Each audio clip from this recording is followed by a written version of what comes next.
오늘은 야복강의 행복이라는 제목으로 말씀을 함께 나누겠습니다. 우리 제목을 같이 따라서 합시다. 야복강의 행복. 매일 폭염이 계속되고 있습니다. 날씨가 무더워지면 사람들은 산으로, 때로는 계곡으로, 강이나 바다를 찾습니다.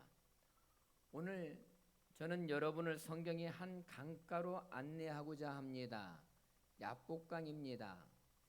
야복강은 요단강 남쪽에 위치한 작은 강입니다. 그 규모는 작지만 성경에서는 매우 중요한 장소로 일컬어지고 있습니다.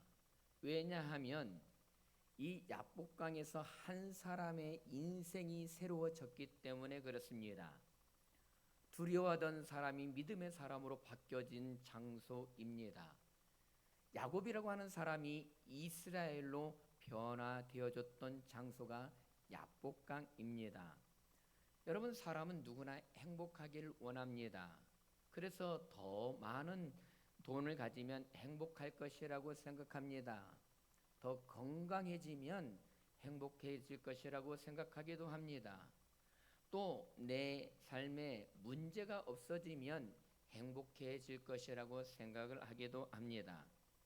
그런데 우리가 인생을 살다 보면 행복이 꼭 소유의 크기에만 있는 것이 아니라 하나님과의 관계에서부터 비롯된 사실을 깨닫게 됩니다. 여러분, 야곱도 평생 행복을 쫓아 달려가던 사람이었습니다. 야곱은 일찍이 장자권을 취하기만 하면 행복할 것이라고 생각했습니다. 아버지의 축복을 받기만 하면 행복이 더해질 것이라고 생각하게 되었습니다. 더 많은 소유와 물질을 가지면 행복해질 것이라고 생각했습니다. 그래서 그는 장자권 또 아버지의 축복을 가로챈 상태에서 그의 삼촌 라반에 살고 있는 하란으로 떠나게 되었죠. 거기에서 20년 동안 더 많은 부와 성공을 이루기 위하여서 밤낮 눈코 뜰 새 없이 그는 일을 하였다고 성경은 말하고 있는데, 창세기 31장 40절에 있는 말씀 우리 함께 읽을까요? 그 앰프 소리 조금만 낮춰주세요. 같이 읽겠습니다. 시작. 밤에는 추위를 무릅쓰고 눈 붙일 겨를도 없이 지냈나이다. 여러분, 야곱은 굉장히 성공지향적인 사람이었습니다.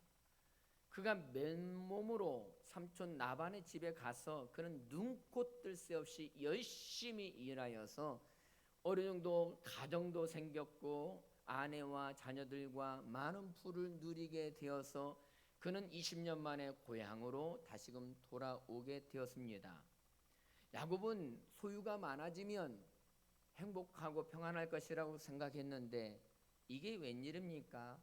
꼭 소유가 많다고 그의 마음속에 자리 잡고 있는 불안이 다 사라지는 것은 아니었다는 것입니다.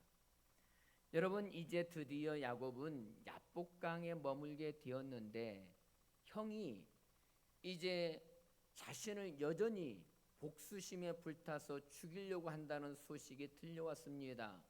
400명이라고 되는 많은 군사를 거느리고 자신을 기다리고 있다는 소식을 듣게 되었었을 때 야복강에서 그의 가족들과 그가 가지고 있는 재산을 먼저 이제 피신시키고 야곱은 이제 홀로 야복강에서 가장 두렵고 긴 밤을 맞이하게 되었습니다. 그런데 하나님은 바로 그 절망의 자리인 야복강에서 야곱의 인생을 가장 행복한 인생으로 바꾸어 주시게 되었습니다. 사랑하는 성도 여러분, 우리에게도 각자의 야복강이 있습니다. 어떤 사람은 질병의 야복강에 머물러 있는 사람이 있습니다. 어떤 사람은 이제 자녀 문제에 대한 야복강에 맞닥뜨리고 있는 사람들도 있습니다. 어떤 사람은 경제적인 어려움과 미래에 대한 그 두려움, 불안의 야복강을 맞닥뜨리고 있는 사람도 있습니다. 그런데 여러분, 우리가 본문을 통하여 발견하는 것은 하나님은 절망의 야복강이 아니라 오히려 그곳을 행복의 강으로 바꾸어 주는 분이심을 여러분 믿으시기 바랍니다. 여러분, 그렇다면 하나님께서 야곱에게 주신 참된 행복은 무엇인지 오늘 본문을 통하여 세 가지 행복의 비밀을 함께 살펴보고자 합니다. 그 첫 번째 비밀은 행복은 하나님과 단둘이 만날 때 시작된다는 것입니다. 여러분, 야곱은 어렸을 때 형을 속였습니다. 아버지를 속이고 장자권, 그 축복권을 가로채게 되었습니다. 그 일로 말미암아 형의 미움을 받게 되었고, 이제 형을 피해 하나단으로 도망하게 되었고, 이제 그곳에서 많은 부를 누리게 되었고, 앞전에 말씀드렸던 것처럼 다시금 이제 많은 것을 거느리고 고향으로 돌아오게 되었습니다. 그런데 그 야복강 앞에 섰었을 때 야곱은 어떤 상태였는지 성경은 우리 가운데 이렇게 설명해 주고 있습니다. 오늘 보면 24절에 있는 말씀에 보시면 야곱은 홀로 남았더니 이렇게 말씀하고 있습니다.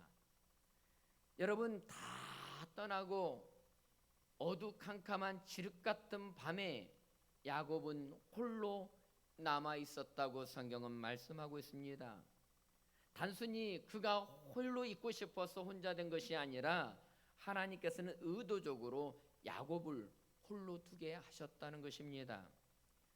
여러분, 사실 야곱은 지금까지 사람을 의지하며 살았습니다. 어렸을 때는 그의 어머니 리브가를 의지하며 살았습니다.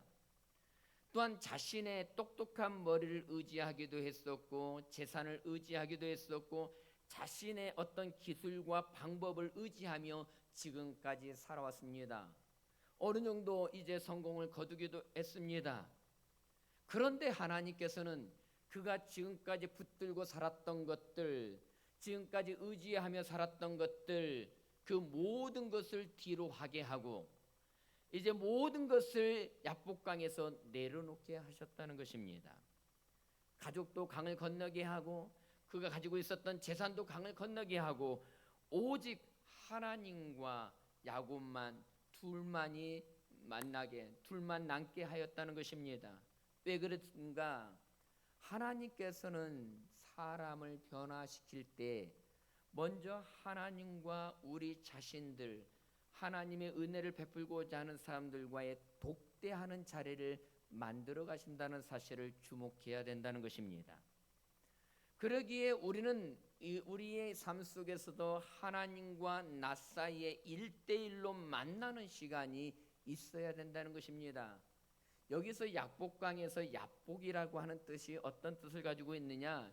히브리어로 야보크, 이 뜻은 비우다, 쏟다, 다 비워내고 쏟는다 하는 뜻을 가지고 있다는 것입니다. 야복강은 한마디로 비우는 강이라는 것입니다. 여러분, 야곱은 지금까지 그의 인생은 자꾸 채우고 또 채우는데 온 힘을 기울였던 사람이었습니다. 그런데 오히려 하나님께서는 그를 새롭게 하기 위하여 야복강에서 지금까지 붙잡고 지금까지 채우려고 했던 그 모든 것을 비우게 하셨다는 것입니다. 여러분, 그 야곱의 평소의 생각은 어떤 생각을 가지고 있었느냐? 더 많이 소유하고 더 높이 올라가면 성공이라고, 그것이 행복이라고 믿고 있었던 사람이었습니다. 그는 끊임없이 멈추지 않고 달려갔던 사람이었습니다. 그런데 오히려 하나님은 그에게 진정한 행복의 원리를 가르치기 위하여 멈추게 하셨습니다. 비우게 하셨습니다. 쏟아놓게 하셨습니다. 그리고 오히려 그 비움을 통하여 하나님의 은혜로 다시금 채우게 하셨다는 사실입니다. 여러분, 모세가 하나님의 임재를 뜨겁게 체험했던 것은 호렙산이었습니다. 모세는 호렙산에서 떨기나무 가운데 하나님을 만나게 되었는데, 여러분, 호렙이라고 하는 뜻은 히브리어로 어떤 뜻을 가지고 있느냐? 물기가 없는 적막하고 쓸쓸한 황량한 이러한 뜻을 가지고 있었습니다. 여러분, 모세가 하나님의 임재를 뜨겁게 체험한 것은 왕궁이 아니었습니다. 모세는 오히려 광야에서, 호렙산에서, 황량하고 쓸쓸한 그 광야에서 하나님의 임재를 체험하게 되었다는 것입니다. 여러분, 엘리야가 그리 시냇가에서 그가 피곤하고 지쳐서 죽기를 바라게 되었었을 때 거기에서 하나님의 공급하심과 하나님의 위로를 체험하게 되었는데, 그릇이란 뜻은 어떤 뜻을 가지고 있는가? 그릇이란 뜻은 끊다, 단절시키다 하는 뜻을 가지고 있다는 것입니다. 엘리야가 자신을 세상으로부터 고립시켰을 때 거기에서 하나님의 공급하심과 하나님의 채우심을 경험하게 되었다는 것입니다. 여러분, 다윗도 마찬가지입니다. 다윗이 기름 부음을 받고 나서 하나님은 그를 광야로 내뭅니다. 거기에서 그 무엇보다도 하나님의 사랑을 깨닫게 되었고 하나님의 임재를 뜨겁게 체험했고 거기에서 하나님을 노래하고 경배하게 되었습니다. 하나님의 마음에 합한 사람으로 그는 세워지게 되었던 것이죠. 여러분, 예수님도 마찬가지입니다. 예수님도 분주한 사역 가운데서도 새벽에 하나님과 예수님과의 1대1의 만남의 시간을 통하여서 그는 하나님의 뜻을 구하게 되었고 하나님의 능력과 권세를 덧입게 되었습니다. 사랑하는 성도 여러분, 오늘 우리가 교회에 오는 것만으로는 부족합니다. 오늘 우리 가운데서도 하나님과 단둘이 만나는 시간이 있어야 합니다. 기도를 통하여 하나님과 단둘이 만나는 시간을 갖든지, 하나님의 말씀을 통하여서 그 하나님의 음성을 듣는 시간을 갖든지, 눈물을 흘리며 하나님께 나아가는 시간, 즉 하나님과 나 사이의 1대1의 시간이 우리 가운데도 필요하다는 것입니다. 우리는 늘 손에 스마트폰이 있기 때문에 조용히 하나님과 나 사이에 이제 1대1로 만나는 그런 특별한 시간을 요즘 많이 내지 못하고 있습니다. 그러다 보니 하나님이 주시는 참된 은혜와 행복의 맛을 잃어버린 채 살고 있지는 아니합니까? 왜 야곱을 야복강에 머무르게 하셨는가? 하나님은 1대1로 그를 만나게 하시기 위함이었습니다. 오늘 이 시간 하나님을 만나는 특별한 시간이 되어지길 주님의 이름으로 축원합니다. 두 번째 행복의 원리는, 행복은 하나님께 붙들릴 때 찾아온다는 것입니다. 여러분, 야곱이 자신의 이름을 야곱이라고 고백하자 하나님께서는 그와 씨름을 시작하게 되었습니다. 그 내용을 오늘 보면 24절에 있는 말씀을 다시 한번 보실까요? 야곱은 홀로 남았더니 어떤 사람이 날이 새도록 야곱과 씨름하더니. 여러분, 어떤 사람, 하나님의 천사 주님께서 야곱과 씨름하게 되었다고 말씀하고 있습니다. 이 씨름은 승패를 가르기 위한 씨름이 아니었습니다. 하나님께서 야곱을 무너뜨리기 위한 싸움도 아니었습니다. 야곱을 축복하기 위한 하나님의 사랑의 씨름이었다는 것입니다. 사실 야곱은 집념의 사람이었습니다. 자신의 성공을 위해서 수단 방법을 가리지 않고 어떻게 하든지 이제 자신이 얻고자 하는 것을 얻고 자신의 성공을 취하고자 힘썼던 사람이었습니다. 그리하여 그는 태어날 때부터 형의 발뒤꿈치를 이제 붙잡고 태어나게 되었습니다. 뿐만 아니라 성장하여서 형의 장자권을 속여서 빼앗게 되었습니다. 아버지의 축복도 속임수로 빼앗게 되었습니다. 여러분, 하란에서 외삼촌과도 치열하게 겨루면서 그는 살게 되었습니다. 야곱은 평생 사랑과 싸웠고 환경과 싸웠고 자기 자신 그 욕심과도 싸우게 되었습니다. 성공을 위해서라면 무엇이든지 했던 사람이 야곱이었습니다.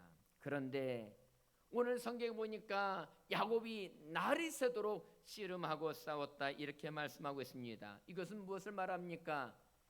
이제 욕심과 성공지향적인 삶만을 살아가고 있는 야곱을 변화시키기 위하여 하나님께서 먼저 찾아오신 것입니다. 사랑하는 여러분, 항상 원리가 그렇습니다. 우리가 먼저 하나님을 찾는 것이 아니라 하나님이 먼저 우리에게 찾아오십니다. 내가 먼저 하나님을 붙잡는 것이 아니라 하나님이 우리를 먼저 붙잡고 계심을 믿으시기 바랍니다. 여러분, 어린아이들이 부모와 함께 산을 가거나 어디 길을 갈 때 아이들의 보통 이런 얘기를 한 번씩 할 때가 있어요. 아빠, 엄마, 내가 손 잡아줄게. 이렇게 얘기할 때가 있습니다.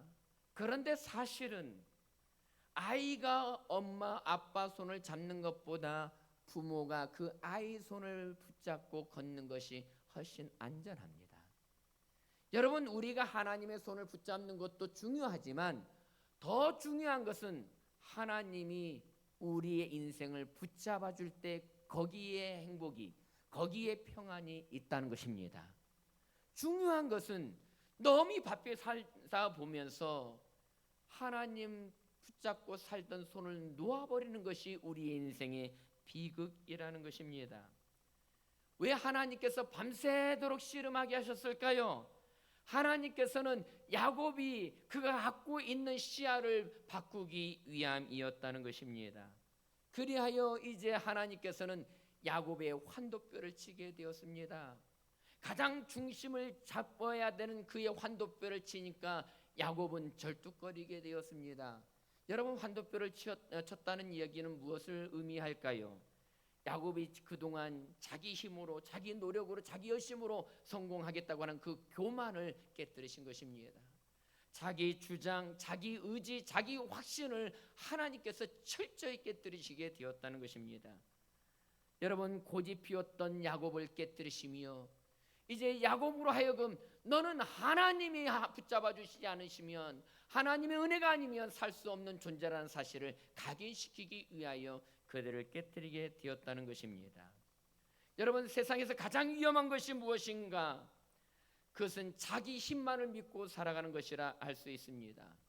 오히려 야곱은 이제 그가 하나님께서 그를 치시니까 그는 간절히 하나님께 이렇게 아뢰입니다. 26절에 있는 말씀을 보십시다.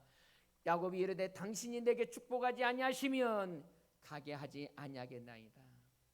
야곱은 이 약복강에서 그는 철저히 깨어지고 부서짐으로 말미암아 이제 앞으로 나의 인생은 하나님이 축복해 주시지 아니하시면 안 됩니다.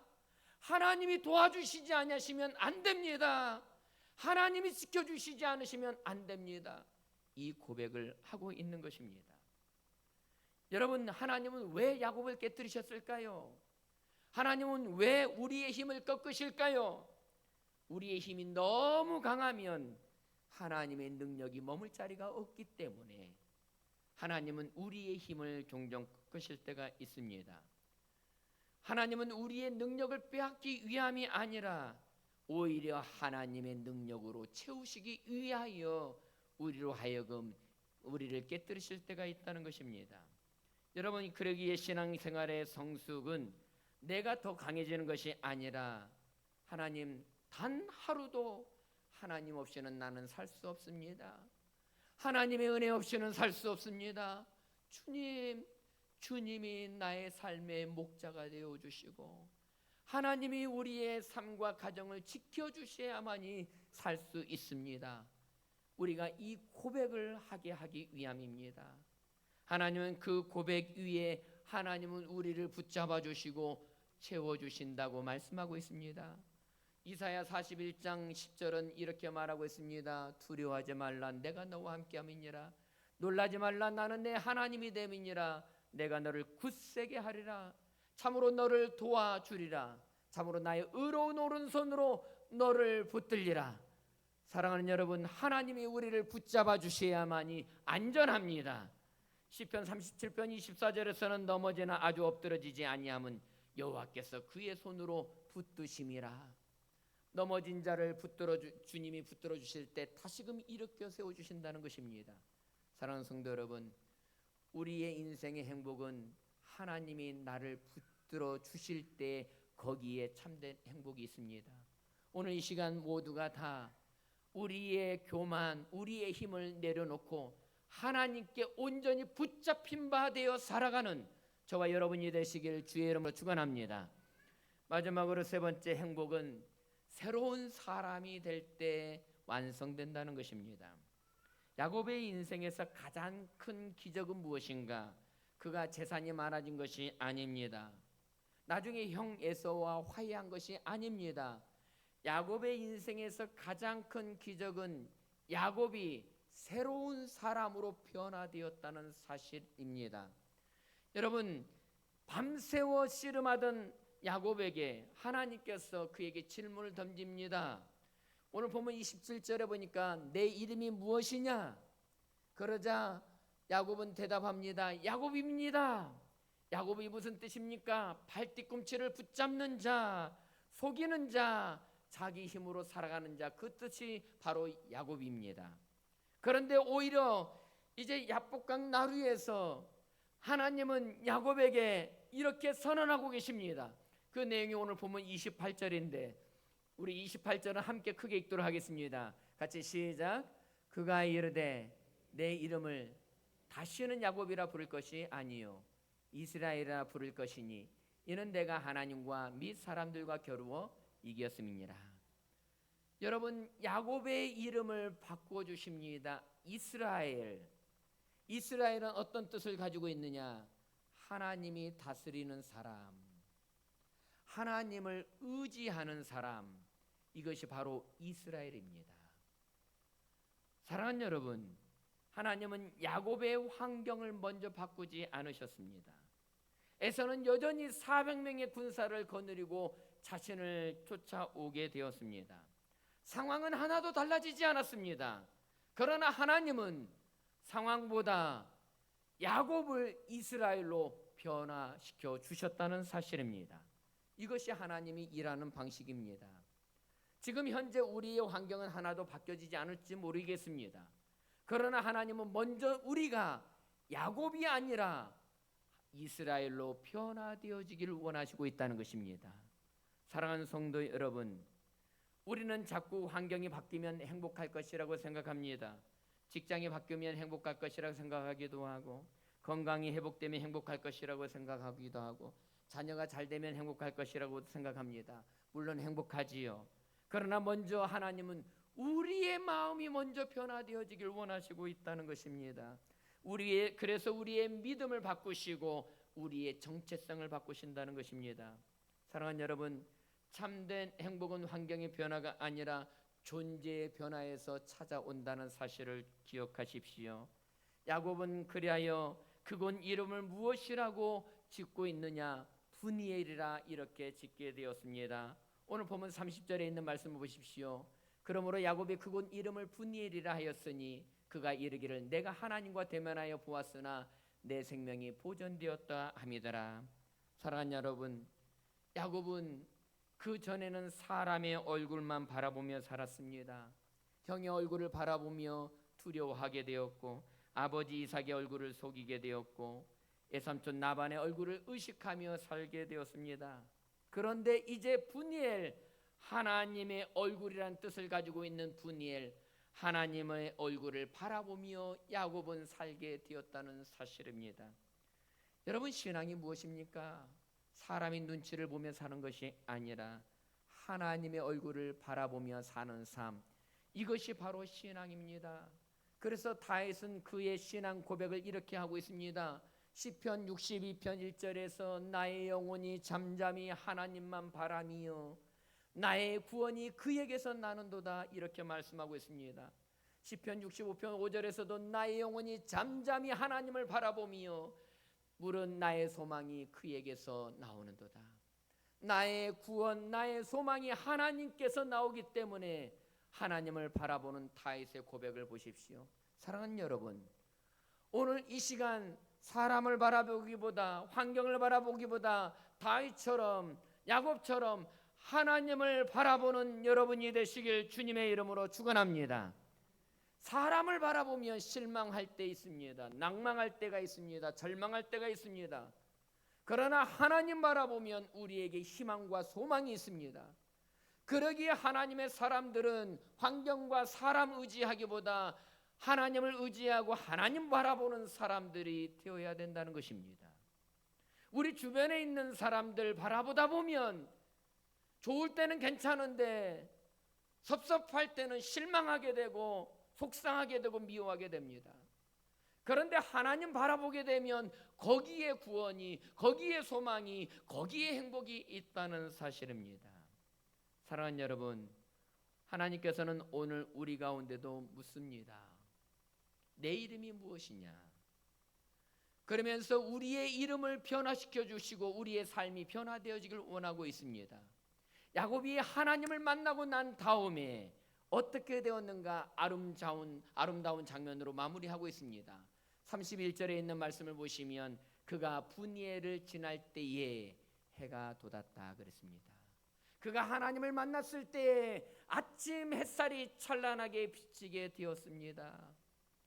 여러분, 야곱은 환도뼈를 맞고 나서 절뚝절뚝 절었습니다. 밤 이슬을 맞았습니다. 그의 몰골은 초췌합니다. 그런데 분이엘을 지날 때에 해가, 찬란한 해가 그의 얼굴을 비쳤을 때 너무너무 행복하고 은혜가 충만한 모습이었습니다.